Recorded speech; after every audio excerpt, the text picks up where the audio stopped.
سبحانك يا رب. احلى حاجه في السفر ان انت بتتفرج على مناظر خلابه. بصوا، بصوا الجمال، شايفين؟ سبحان الله. ده طريق الغردقه يا جماعه. الطريق بقى ممهد جدا جدا وقصير قوي، الطريق الجديد.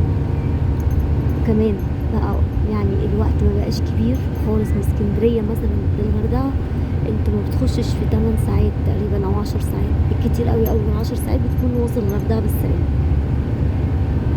طبعا ده بيعتمد طبعا على راحه الاتوبيس، تمام.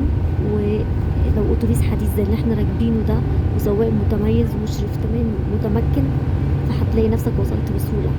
فدايما رقم واحد قبل ما تبص على اي شركة لازم تشوف شركة النقل اللي الشركة بتتعامل معاها. اتوبيسات حديثة، تكون متأكد من الموضوع ده. ان شاء الله تشوف لهم اي فيديو، تشوف لهم اي ريفيو عن النقل، لان في شركات كتيرة جدا جدا جدا بتكون عطيك عروض كويسة قوي، وبالتالي بتكسب في موضوع النقل.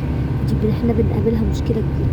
بس الحمد لله انا بتعامل مع شركة كويسة جدا، ممتازين الاتوبيسات بتاعتهم، والدليل ان احنا وصلنا بالسلامه الحمد لله.